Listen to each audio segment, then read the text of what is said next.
I have a lot of sayings in my life, but one of them is recruiting is something you do for someone, not something you do to someone. And my only rule in recruiting is this: you don't ruin somebody's life. And what I mean by this is you get somebody that's making 85 grand a year. They've been making that for 7 or 8 years. They're married, kid, mortgage payment. Wife's got a part-time job cutting hair, and you want to recruit this person. But deep down, you don't have a training system. You don't have a track record of retention. You don't have anybody that's made over 85 grand in your org yet. But you're just like, I go for the kill. If you haven't turned somebody down because you're not confident that you can get them to replace their income, then you're not recruiting correctly. I don't know how many times I sit down with somebody and say, I think you'd be awesome at this, but do you have 5 months of living expenses saved up? If they say no, I'm like, let me tell you about solar, or let me tell you about pest. Like, you have to be honest with them. And now sometimes they go, it doesn't matter, my dad's independently wealthy, right? Sometimes those things happen. I had a recruit come to me once, Brandon Brown's personal recruit. Like, this guy was razor sharp, super stud. Brandon's like, can you sit down with him? I want to recruit him. So I sat down with him behind closed doors, conference room. We had about a 45-minute conversation, and 0 minutes of it was about them working for us. I asked him what he did, and he's like, well, I just got out of college. What did you do in college? I was on our golf team. I was the #1 player on our team. Why ain't playing now? And he's like, it's expensive. Well, what's expensive about it? Well, practice, tournaments are like $1,000 a pop. I got to travel, this, that, the other thing. And I said, well, I know what you're doing right now. So who's helping out with the BMW you're driving and the rent? He's like, my dad. Okay, what about your cell phone? Well, my dad pays for a lot of things. So why don't you let your dad pay for golf? That's your dream. And you let your dad pay for a bunch of shit that's unimportant, but you won't let him pay for your, what are you afraid of? Some tears, some emotions. We hugged it out, and he walks out. Brandon, I'll catch you later. And Brandon's like, how did it go? I'm like, I don't know. He's going to go play golf. It's the right thing to do, right? Just because somebody's put in front of you doesn't mean you should get them. You should listen to what's right for them. Like, you ever recruited somebody and you're like, after you're done, you're like, I don't know if they're going to make it, right? And they got bills. And next thing you know, they're struggling. Their car's being repoed. Like, it's okay to say, hey, why don't you work part-time? Why don't you wait 3 months, right? If they're really, really, really good, just slow down. If you do this and you help them transition, you get them for life. All right, so here's my first question. Does anybody here have their interview that is scripted that you could text me or hand it to me or on a piece of paper?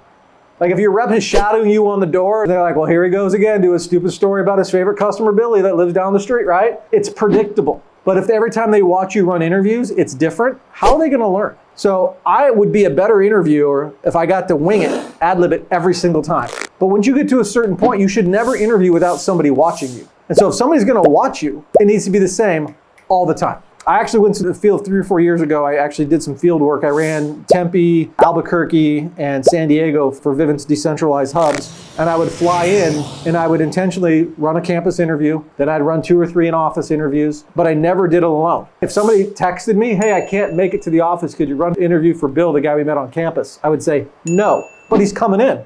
Like, I'm not doing it. I'm not here to work for you. I'm here to train you. So if you can't make it, you need to call and cancel. Well, I can't call and cancel, he's a stud. Then I'm gonna give him to whoever's in the office. You have to draw the line that your time is valuable as a trainer, and you should never, ever run an interview without somebody watching. Your interview needs to be scripted and done in the same way every time. If I'm going to do an interview, here's exactly what I'm gonna say. If I'm at a coffee shop or there's nobody around me, I'm gonna pull out some ninja shit to get it done better and faster, but you can't do ninja shit in front of the new manager because they're gonna screw it up. So, this is my flow. I ask a question, something like, what do you know about the residential solar space? And they go, so not much? Okay, I've gathered some information. So that allows me to have a little bit of conversation, rapport building around it. And then I give them the content that I want. If they're like, I work for so-and-so and so-and-so, then I just have a conversation, a good rapport. I don't need to tell them about net metering, they already know. And then I ask a question, just like when you're selling and you're like, I'm off on a tangent, what's my transitional line? You gotta have your entry and your exit planned, and everything in between can be a little bit of ad lib. And the questions are the most important piece. So most people you recruit don't know the difference between a $1 million company and a $10 million company. And all you're doing is talking out your ass for the sake of trying to feel important. So think about that for a second. What is it that you actually want them to know about you and what your company does that matters? Right? We're the first, Anderson organization that's going to go knock doors in Canvas. Whatever is the unique thing about what you do, that is the important piece. And what do they want to know about a company they work for? So you might just ask them. Companies in the past would have sucked. Great, well let me tell you what we do. Every Thursday night we do team activity. These are some things we've done. Why are they interviewing with you? Anybody? Need a job. They need a job. They're like, well, you sell shit on a shingle? I'm in. You pay me Fridays? I'm good. That's sometimes all it is. This piece is not nearly important. It's like, oh, we started 7 years ago. We changed our name to this. It's like Peanuts or like Charlie Brown. They don't care. They want to know paydays are on Friday, company trip here. It's Hawaiian shirt day on Friday, Taco Tuesday. The culture is what they want to know. Can you explain your product to my 8-year-old? When you sell, do confused customers buy? Nope. So guess what recruits don't do? Sign. They don't sign. Especially if they're a college student or somebody young, try to explain solar to their parents, their girlfriend, their mom, their dad. What are they going to say when they can't do it? If you can't even explain it to me, how are you going to sell? That's why it needs to be scripted. All right, here's our first opportunity to lose a recruit. Has anybody ever dealt with somebody who comes in from Indeed and goes this door to door? Yes, but why didn't they remember that this ad said door-to-door sales? They just went apply, apply, apply, apply, apply, apply, apply, pray. The sticky points of the job, right? So it's door-to-door sales. If you're summer sales, it's deployment, commissions. All right, so here's the second opportunity to lose individuals, right? Compensation, we kind of already got there.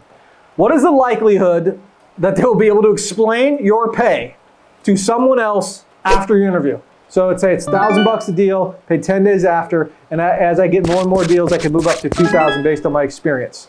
That's how most jobs work, and they can explain that, right? Unless you hand them a sheet that has the little things, like then that's different.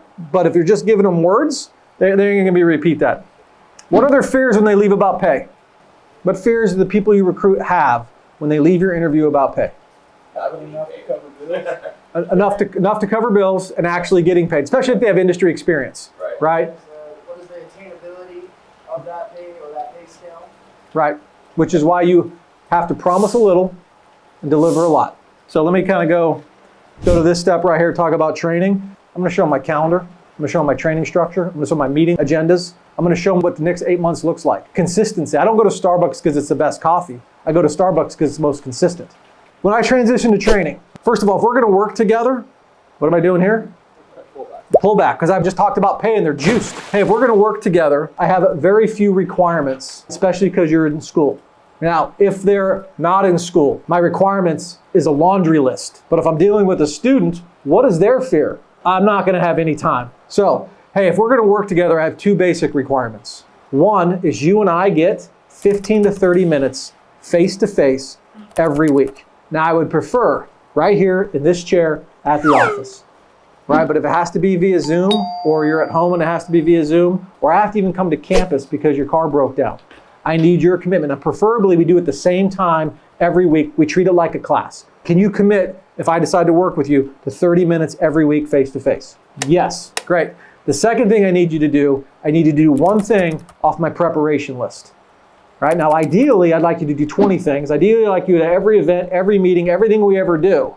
But at a bare minimum, you have to do one thing to further your preparation. Now, that's for a student. For a non-student, for a dad, if we're going to work together, I have some requirements. One is I need 30 minutes of your time consistently every week, face-to-face, not on Zoom, face-to-face. And we can plan these 6 months in advance. I have to be the most important thing of the week. Because if I'm going to recruit somebody, what's my only rule in recruiting? Don't ruin their life. And if you can't commit to this for your family and for me, then this is not the job for you.